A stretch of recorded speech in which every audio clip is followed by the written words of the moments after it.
Double engine চৰকাৰ কি আৰু কিয় প্ৰয়োজন আছে?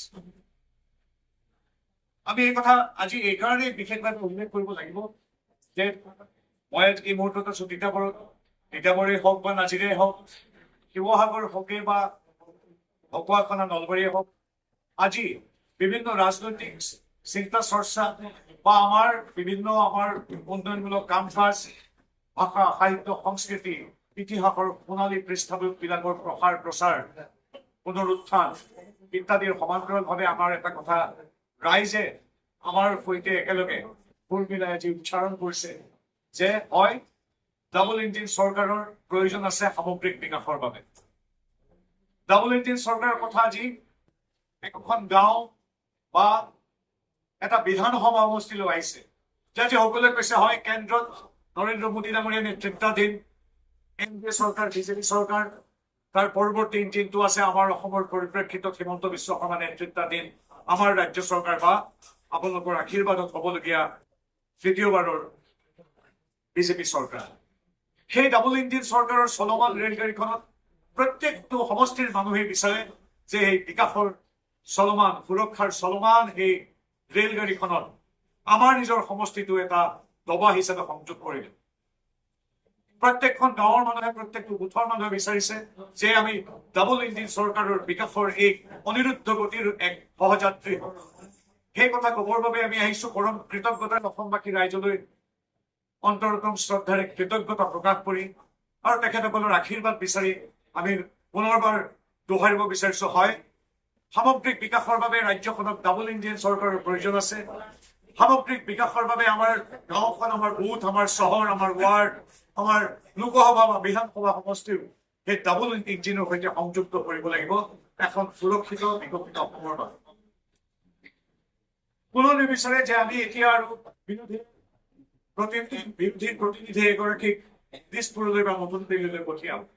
আমি সকলোৱে বিচাৰো নৰেন্দ্ৰ মোদী দেৱৰ, হিমন্ত বিশ্ব শৰ্মা দেৱৰ বা আমাৰ দলগতভাৱে নিখিল নবীন ডাঙৰীয়া বা দিলীপ শইকীয়া দেৱৰ নেতৃত্বাধীন আমাৰ ৰাষ্ট্ৰীয় আৰু ৰাজ্যিক বিজেপিৰ একোগৰাকী নিৰ্বাচিত প্ৰতিনিধি আমাৰ অঞ্চলটোৰ পৰা আমাক প্ৰতিনিধিত্ব কৰি দিছপুৰত তেখেতে বা তেওঁলোকে আমাৰ সমষ্টিটোৰ উন্নয়নৰ বিকাশৰ আৰু সামগ্ৰিকভাৱে অসমখনৰ বিকাশত ৰাজ্যবাসীৰ হৈ অৰিহণা দিব। ডাবল ইঞ্জিন চৰকাৰ নহলে কি হলহেঁতেন? মই এটা উদাহৰণ দিছো। আজি ডাবল ইঞ্জিন চৰকাৰ নাই ৱেষ্ট বেংগলত, পশ্চিমবংগত আপোনালোকে জানি আচৰিত হব যি আয়ুষ্মান ভাৰত আঁচনিৰ জৰিয়তে ৰোগীসকললৈ সেৱা আগবঢ়োৱা হয়, লাখ লাখ ৰোগীলৈ, কেৱল ডাবল ইঞ্জিন চৰকাৰ নোহোৱাৰ বাবে কেৱল ৰাজনৈতিক অহংকাৰ আৰু ৰাজনৈতিক দৰ্শন আৰু জানোচা এই আঁচনিবিলাকে সমগ্ৰ দেশৰ লগতে সেই বিৰোধীৰ দখলত থকা অঞ্চলবিলাকতো জনপ্ৰিয়তা লাভ কৰে। সেই ভয়তে ডাবল ইঞ্জিন চৰকাৰ নোহোৱাৰ বাবে সেই আঁচনিৰ পৰা জনসাধাৰণক আজিৰ তাৰিখত বঞ্চিত কৰি ৰাখিছে। আপোনালোকে আচৰিত হব যে পশ্চিমবংগত 93,000 কোটি টকা পশ্চিমবংগৰ বাবে ৰেলৱে এক্সপানশ্যনৰ বাবে চৰকাৰে চেংচন কৰি চৰকাৰে সম্পূৰ্ণৰূপে 93,000 টকাৰ দিয়াৰ কথা ঘোষণা কৰিলে।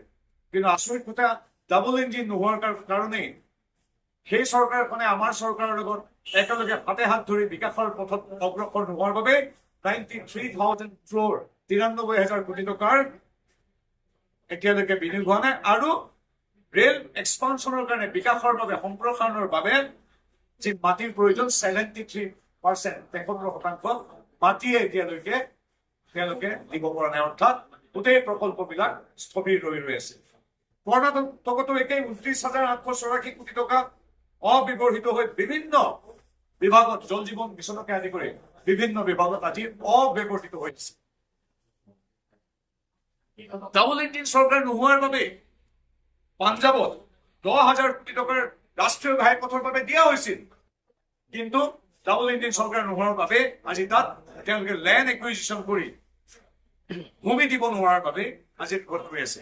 এনে ঘটনা আমাৰ ইয়াতো হল, যদিহে ভাবক এখন বিৰোধীৰ চৰকাৰ থাকিলেহেঁতেন তেনেধৰণৰ।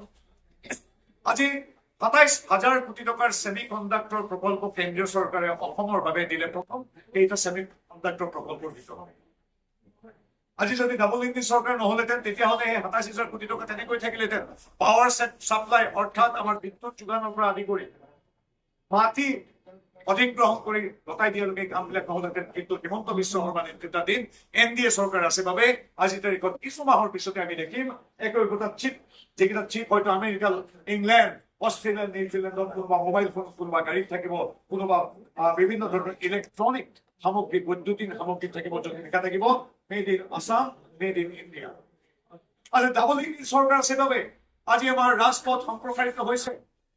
আজি ইখনৰ পিছত ইখন ব্ৰহ্মপুত্ৰৰ ওপৰত দলং আছে, নিৰ্মাণ হৈ আছে। আজি ডাবল ইঞ্জিন চৰকাৰ আছে বাবে এলিভেটেড কৰিডৰৰ সিদিনাখন শিলান্যাস কৰি প্ৰধানমন্ত্ৰী মোদীদেৱে মাটি অধিগ্ৰহণ হৈ গৈছে।